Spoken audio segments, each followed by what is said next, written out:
Ito mga kababayan, panoorin po natin ang ating Pangulo dahil si PBBM at si Epelisa Marcos ay nakipagpulong po sa mga Filipino community po sa Korea, sa Busan, mga kababayan. Pakinggan po natin ang Pangulo natin. Nakikita niyo po dito kung gaano po siya dinumog ng tao sa Korea. Mas okay pa nga yung pagpunta dito ni Pangulo Bongbong Marcos. Nakikita po natin dito na sobrang dami ng tao.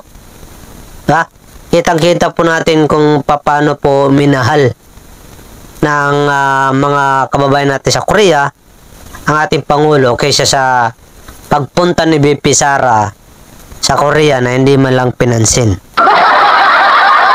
Dito makikita po natin kung gaano karami ang tao. Panoorin natin, mga kababayan. R. Marcos Jr.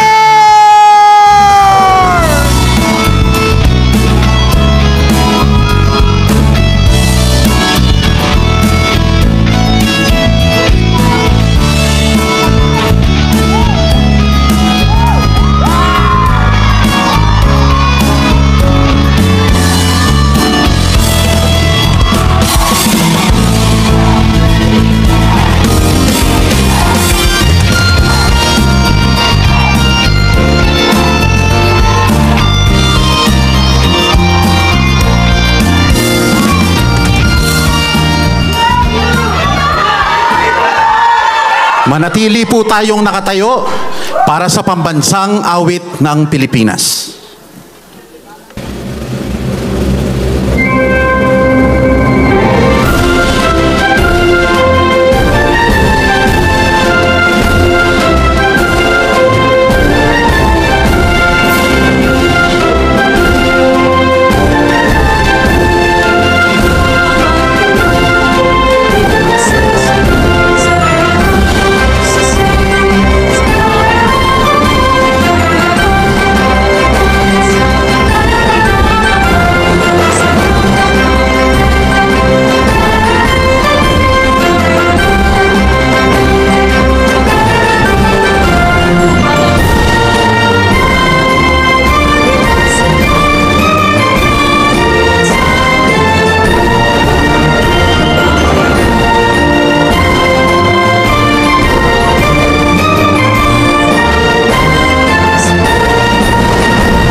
Magsiupo po tayong lahat.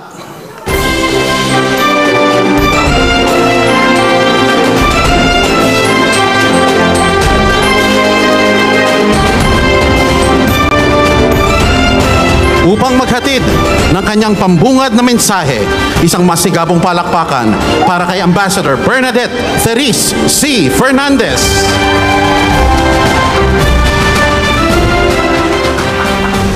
Magandang gabi po sa inyong lahat. Your Excellency President Ferdinand Marcos Jr., First Lady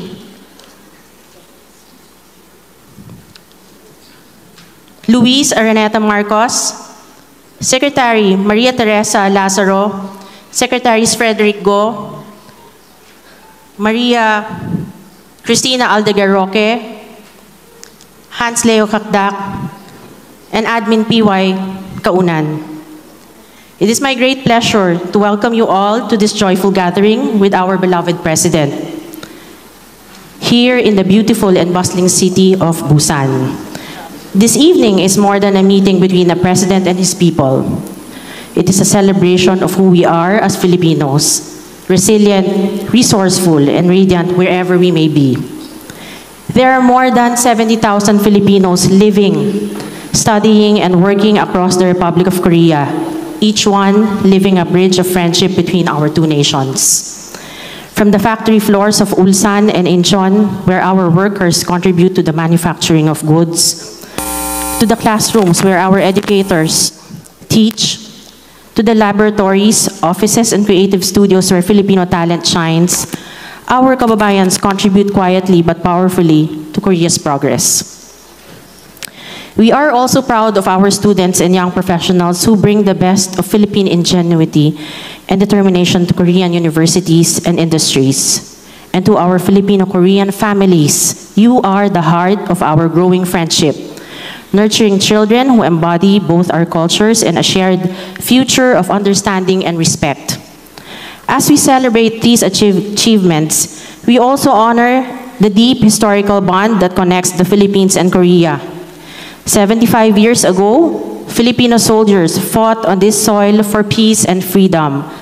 Today, their legacy lives on, not only in monuments, but in the friendship we continue to build every day through our work, our families, and our compassion. Filipinos here have proven that being global does not mean leaving our identity behind. Instead, you have carried our culture, our warmth, and our excellence with pride, earning the respect of Korean employers, students, teachers, and neighbors alike. As the President himself has often said, our overseas Filipinos are not just workers abroad. They are the pride and promise of the Philippines. Dear kababayans, you remind us that greatness is not confined to geography. Wherever there is a Filipino, there is dignity, creativity, and heart. On behalf of the Philippine government and the embassy, I thank you for keeping our flag flying high in Korea, for showing the world what it means to be Filipino, hardworking, caring, and always hopeful. Today, as we welcome President Marcos, let us take pride not only in our achievements, but also in the community we have built, one that continues to strengthen the ties between the Philippines and Korea, and enriches the global story of the Filipino people.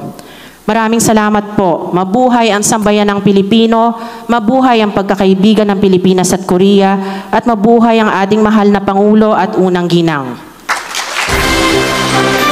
Maraming salamat sa puntong ito upang ipakilala ang ating panauhing pandangal, ang kalihim ng Ugnayang Panlabas, Secretary Maria Teresa P. Lazaro.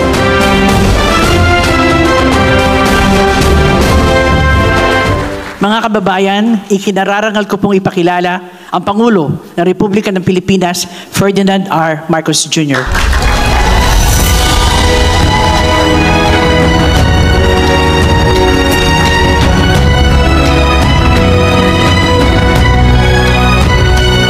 Maraming salamat sa ating patatagalin ko yung speech ko para hindi napilitan magpakain sa ambassador.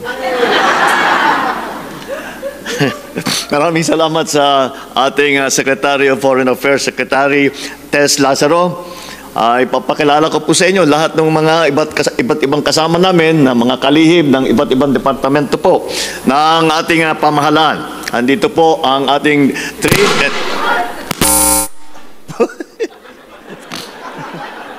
Sobra naman yung introduction mo, Chris.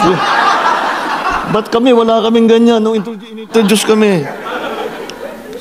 Trade and Industry Secretary, Secretary Maria Cristina Roque.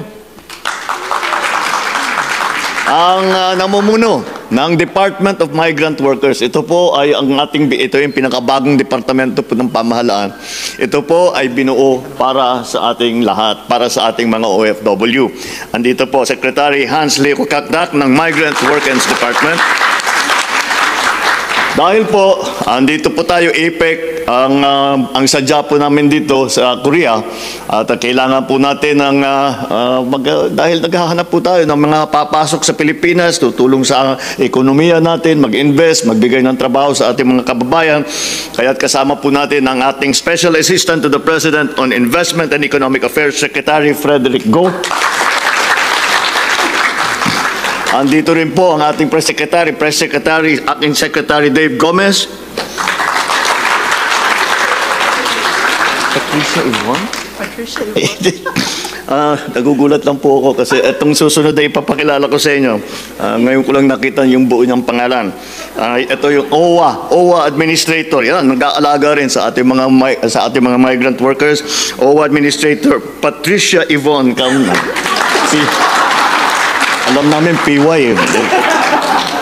Philippine Ambassador to the Republic of Korea, Bernadette Therese Fernandez. At hindi makumpleto ang ating pagpapakilala kung hindi po natin batiin ang ating First Lady Luis Araneta Marcos. Lahat po ng iba't ibang aking mga kasamahan na nagseserbisyo sa pamahalaan ng Pilipinas. At ang pinakamahalaga na bisita natin dito, ang ating mga minamahal na kababayan dito sa Korea. Magandang gabi po sa inyo lahat. Kinalulugod ko pong makasama kayong lahat dito sa Busan ngayong gabi. Alam ko po na marami sa inyo ay galing pa sa iba't ibang parte ng Korea. Kasama ang inyong mga pamilya, mga bata, kapatid, mga magulang. Mayroon pa sa inyo naglakbay ng kalahating araw gamit ang shuttle bus mula sa Seoul. Ganun ba? Mukha naman di kayo masyadong napagod at masigla pa kayo. Meron pa raw nag-drive.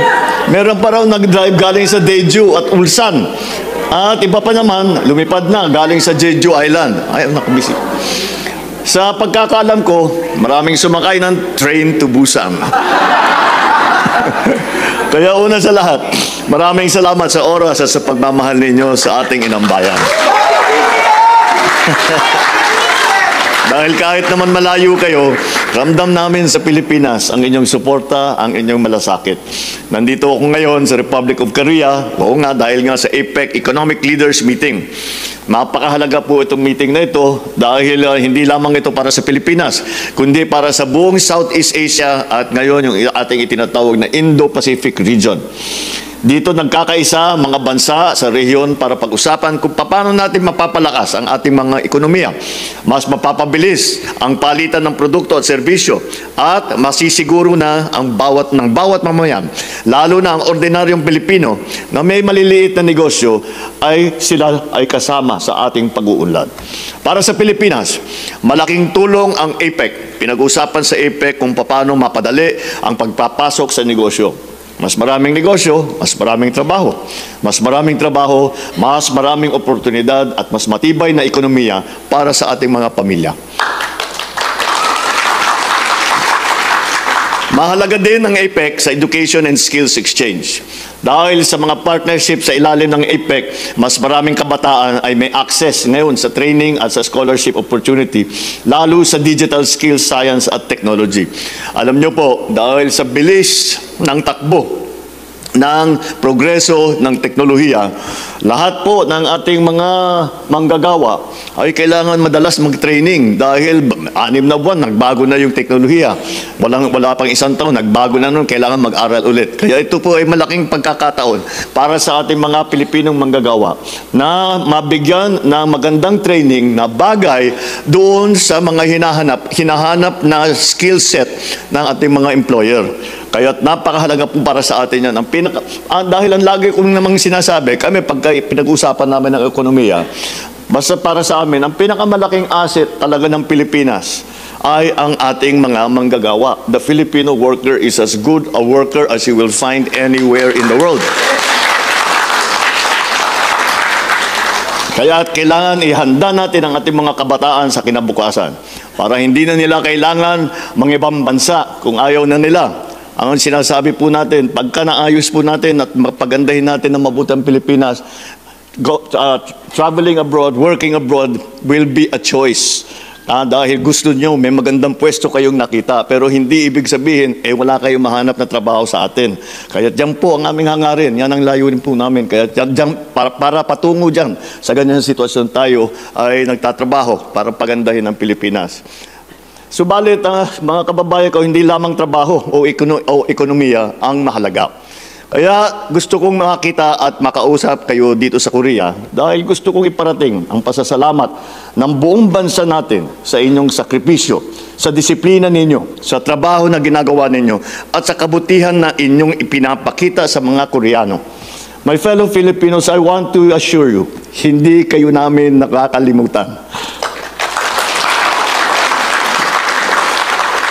We work very hard to make sure that government services reach you all the way here in Korea or wherever you are. Tuloy-tuloy ang ating mga programa para sa OFW. Para kayo ay protektado at may suporta at may pagkakataon makabalik at magtagumpay din sa sarili nating bayan. At dahil sa inyong tulong sa ating bansa, akin pong ikinagagalak na ipaabot sa inyo na sa mga susunod na buwan, sisimulan na ng Department of Foreign Affairs ang karampatang mga preparasyon para sa pagbubukas ng ating konsulado dito sa Busan.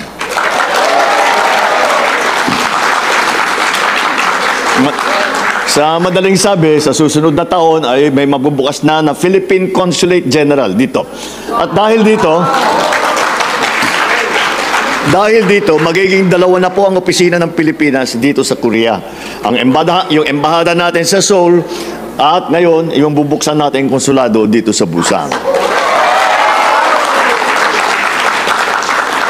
Ang pagtatayo ng konsulado ay isang mahalagang hakbang upang mas mapalapit ang serbisyo ng ating pamahalaan sa bawat Pilipino dito sa Busan at sa mga karatig na lugar tulad ng Ulsan at Gimhae. Gimhae.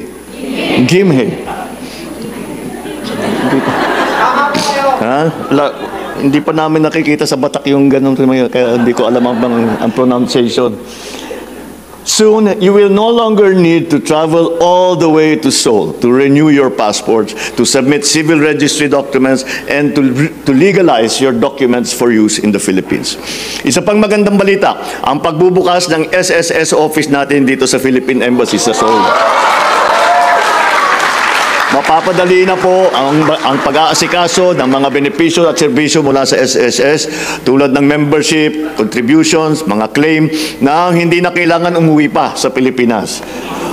In the coming days, while participating in the APEC Economic Leaders Meeting in Gwangju, I will push for initiatives that directly impact the daily lives of our people.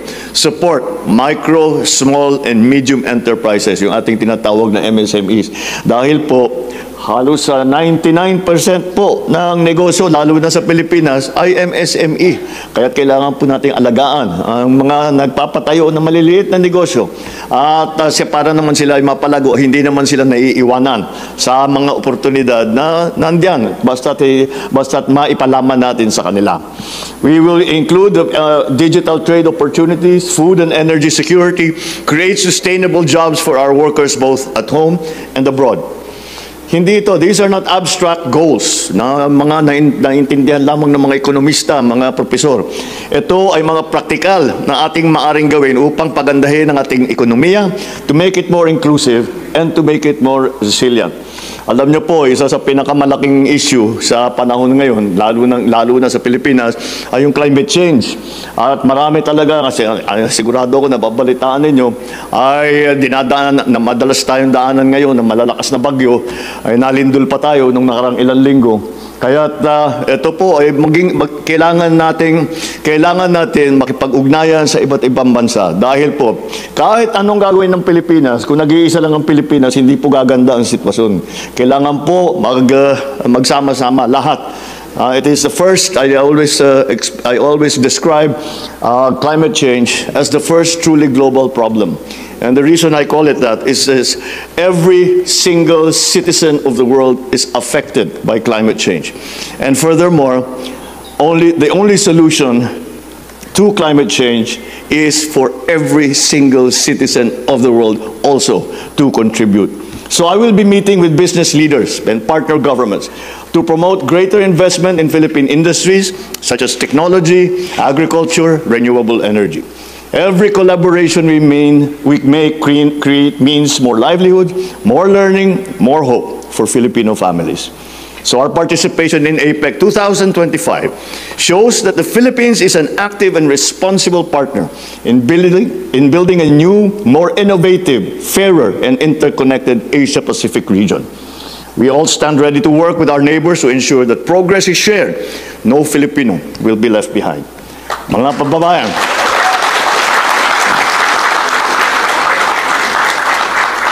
kababayan, kayo ang inspirasyon ng bawat Pilipino. Dahil sa sipag ninyo, sa tapang ninyo, sa pagmamahal ninyo sa pamilya at sa ating bayan, wala na po kayong katulad. Kaya mula sa puso ko, maraming salamat sa inyong lahat. Huwag po natin kalimutan, patuloy nating itaas ang bandera ng Pilipinas. Mabuhay ang Pilipinas! Mabuhay ang bawat Pilipino dito sa Republic of Korea. May God bless all Filipinos and their family members in Korea. Maraming salamat sa inyo lahat at magandang gabi po sa inyo lahat. Muli, ang Pangulo ng Republika ng Pilipinas, Ferdinand R. Marcos Jr.